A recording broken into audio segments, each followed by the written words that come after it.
மக்கள் விரும்பும் Velavan stores, Usman road, T Nagar, Chennai மற்றும் தூத்துக்குடி.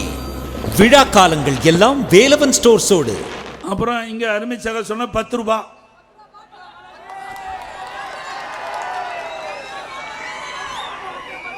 ரூபாய்னா உங்களுக்கு தெரியும், பல கூட்டத்திலையும் பேசணும்.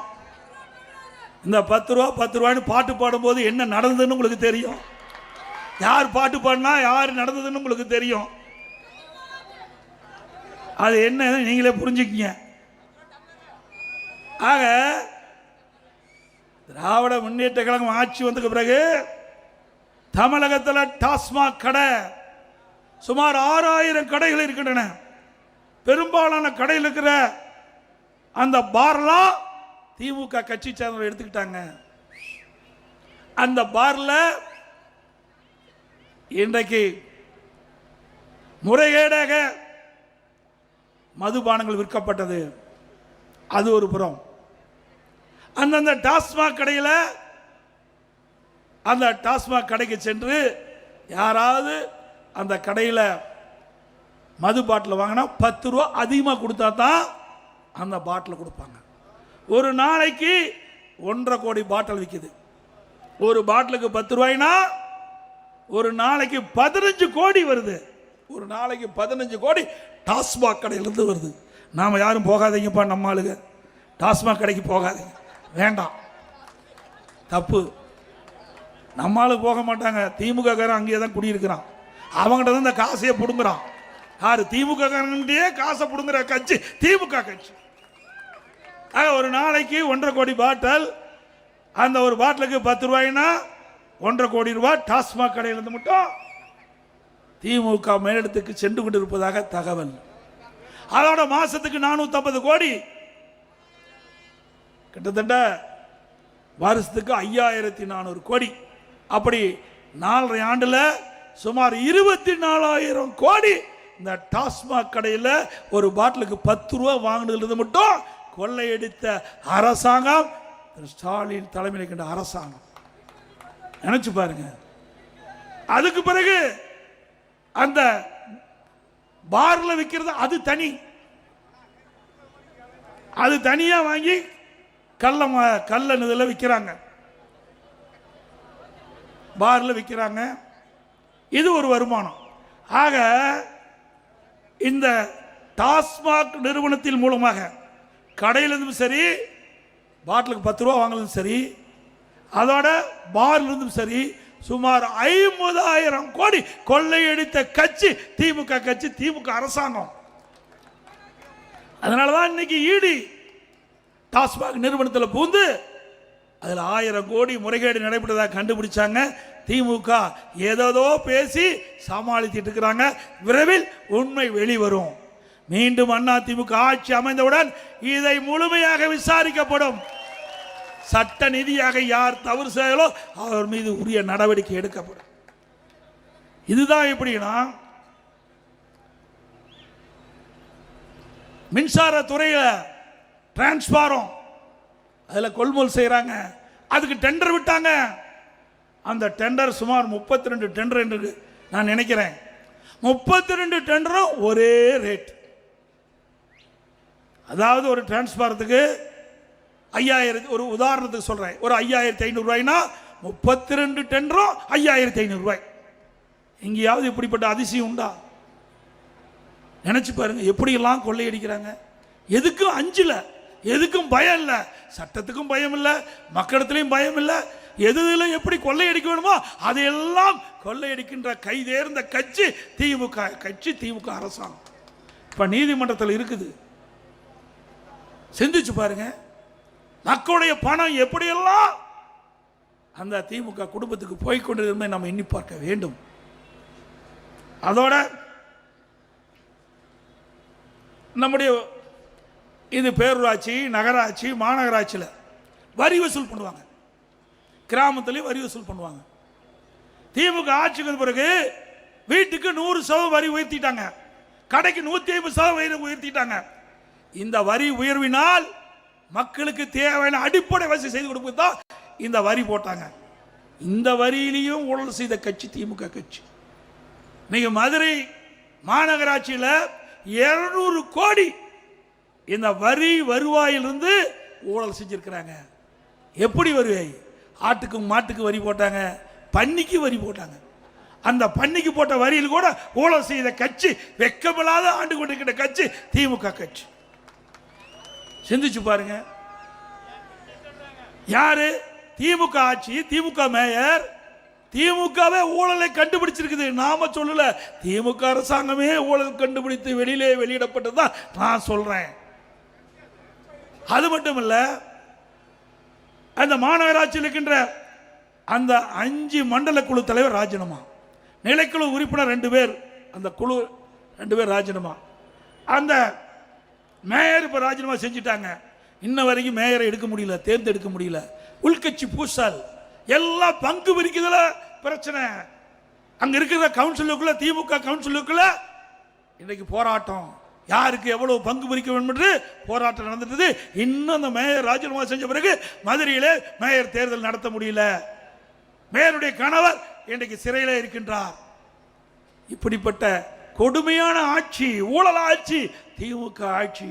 இது திமுகவுக்கு இது ஒரு சான்று.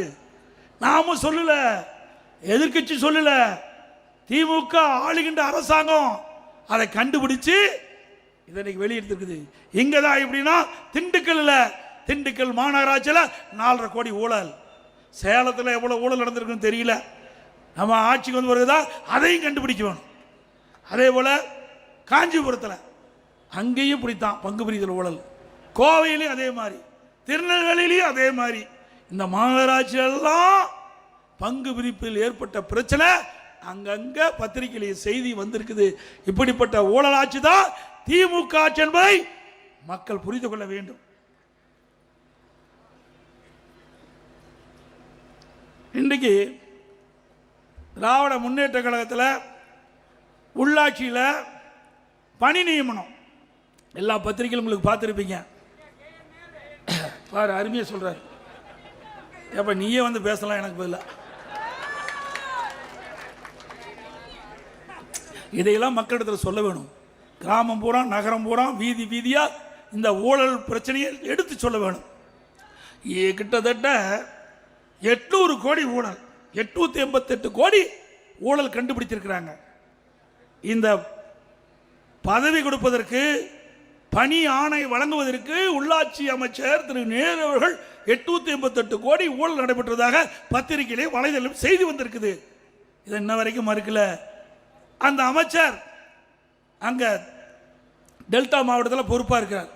அங்க பேசுறார், ஒரு நிகழ்ச்சியில், திமுக நிகழ்ச்சியில் பேசுறார். என்னை தான் குற்றம் சுமத்திட்டு இருக்கிறாங்க அப்படின்னு. ஆமா, தவறு செஞ்சா குற்றம் சுமத்த தான் செய்வாங்க. நீ நிரபராதி நியமிங்க. ஏன் எங்க மேலாம் வழக்கு போடல? எங்க மேல வழக்கு போட்டா எவ்வளவோ சிரிப்பு, எவ்வளவோ ஆனந்தம், எவ்வளவு பேச்சு. எடப்பாடி பழனிசாமி நெடுஞ்சாலை துறையிலே 4800 கோடி ஊழல் போட்டீங்கல்ல, நான் நீதிமன்றத்துக்கு போய் நிரபராதி என்று நிரூபித்து வந்து மக்கள் முன்னிக்கிறேன். அந்த தெம்பு திராணி உங்களிடத்தில் இருக்குதா?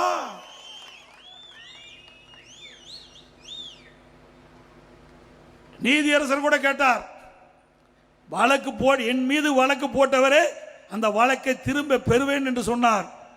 நான் இல்ல, என் மீது ஊழல் குற்றச்சாட்டு சொல்லி மக்களிடத்திலே பரப்பி விட்டார்கள். இன்றைக்கு இருக்கிற முதலமைச்சர் அன்றைக்கு எதிர்க்கட்சி தலைவராக இருக்கின்ற காலத்திலே சட்டமன்றத்திலே பதிவு செய்திருக்கிறார். இன்றைக்கு முதலமைச்சராக பதிவு செய்திருக்கிறார். எடப்பாடி பழனிசாமி நெடுஞ்சாலை துறையிலே 4008 கோடி ஊழல் என்று அந்த சட்டமன்றத்திலே பதிவிலே இருக்கின்றது. அதை நீக்க முடியாது. ஆகவே நான் அவர்கள் வழக்கை போட்டவர்கள் வழக்கை திரும்ப பெறுவேன் என்று சொன்னாலும் நான் வழக்கை நடத்துகிறேன் என்று சொன்னேன். நீதியரசர் சொன்னார், இந்தியாவிலேயே நீங்க தாங்க வழக்கு நடத்துறேன்னு சொல்றீங்க, வேற எவரும் வழக்கு நடத்துன்னு சொல்ல, எல்லா வழக்க வாய்தா வாங்கிட்டு இருக்கிறாங்கண்ணா. ஆக வழக்கு நடத்தினேன், நிரபராதி என்று நிரூபித்து காட்டினேன்.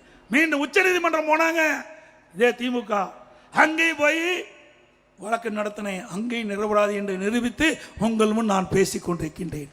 அப்படி தில்லு திராணி தெம்பு இருந்தா இந்த அமைச்சர்கள் உங்கள் மீது ஊழல் குற்றச்சாட்டு சொல்லியிருக்காங்களா? நீதிமன்றத்தில் வழக்கு வந்தா வாய்தா வாங்காம நீதிமன்றத்தில் ஆஜராகி அங்கே வழக்கை நடத்துங்கள், நிரபராதி என்று நிரூபிங்கள். முடியாது, ஏன்னா ஊழல் செஞ்சிருக்காங்கல்ல. எங்களிடத்திலே மடியிலே கனமில்லை, வழியிலே பயமில்லை. இன்னும் சொல்றான் பல பேர். வடநாட்டில் எடப்பாடி பழனிசாமி என்னன்னு உங்களுக்கு தெரியும். என்ன பூச்சாடி கட்டினாலும் எடப்பாடி பழனிசாமி பயப்பட மாட்டார். சட்டத்தின் ஆட்சி நடத்தினோம். அதிமுக ஆட்சிக்கின்ற பொழுது, நான் முதலமைச்சராக ஆக்கின்ற பொழுது சட்டத்தின் ஆட்சி நடைபெற்றது. சட்டப்படி தவறு செய்தவர்களை கண்டுபிடித்து சிறைகளை அடைத்தோம், நீதிமன்றத்தில் ஆஜர்படுத்தினோம். உங்களுடைய ஆட்சியில் அப்படியே இருக்குது? கிடையாது. வேண்டுமென்ற திட்டமிட்ட துரோகிகளும் இன்றைக்கு பேசி வருகிறார்கள். இவரெல்லாம் எப்படிப்பட்டவர் என்பதை எண்ணி பாருங்கள். இவரெல்லாம் இயக்கத்திற்கு விசுவாசமானவர்களா? சிந்தித்து பாருங்கள். அது மட்டுமல்ல,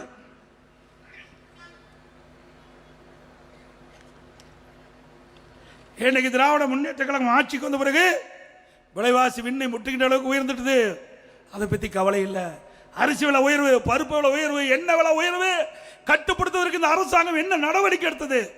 இதே அனைத்து இந்திய அண்ணா திராவிட முன்னேற்ற கழகம் ஆட்சிக்கின்ற பொழுது, நான் முதலமைச்சராக பதவியில் இருக்கின்ற பொழுது, இப்படி உணவுப் பொருள் விலை ஏறுகின்ற பொழுது, உணவு அந்த விலை ஏற்றத்தை தடுப்பதற்கு விலை கட்டுப்பாட்டு நிதியம் என்ற ஒரு நிதியை ஒதுக்கினேன். 100 கோடி ஒதுக்கி, எந்த உணவுப் பொருள் விலை ஏறுது, புளி விலை ஏறுதா, உடனே எந்த மாவட்டத்தில் எந்த மாநிலத்தில் புளி விலை குறைவாக இருக்குது அங்கே கொள்முதல் செஞ்சு தமிழ்நாட்டில் விலை ஏறாமல் பார்த்துக்கிட்டோம். பருப்பு விலை உயருதா, எந்த மாநிலத்தில் பருப்பு விலை குறைவு அங்கே போய் நம்முடைய கூட்டுறவுத்துறை அதிகாரி கொள்முதல் செஞ்சு தமிழ்நாட்டுக்கு கொண்டு வந்து பருப்பு விலை உயராமல் பார்த்துக்கிட்டோம். இப்படி மக்கள் பாதிப்பு அடையக்கூடாது என்று இதற்கென்று ஒரு தனி நிதி ஒதுக்கி அந்த உணவுப் பொருளை கட்டுப்பாட்டுகள் வச்சிருந்தோம். இந்த ஆட்சியில் எதுவுமே கிடையாது. அரிசி விலை அதிமுக ஆட்சிக்கு திமுக ஆட்சிக்கு ஒரு கிலோவுக்கு 20 ரூபாய் ஏறி போச்சு. கடல் எண்ணெய் 60 ரூபாய் ஏறி போச்சு. பருப்பு 56 ரூபாய் ஏறி போச்சு ஒரு கிலோவுக்கு. அதையெல்லாம் இந்த அரசு கட்டுப்படுத்துவதற்கு ஏதாவது நடவடிக்கை எடுத்ததா? ஏழை எளிய ஒடுக்கப்பட்ட தாழ்த்தப்பட்ட மக்கள், இன்றைக்கு மக்கள் படுகின்ற துன்பத்தை இந்த அரசாங்கம் எண்ணி பார்த்ததா? எதுவுமே கிடையாது. முழுக்க முழுக்க குடும்பம். அந்த குடும்பத்தில் என்ன வருமானம் வருது?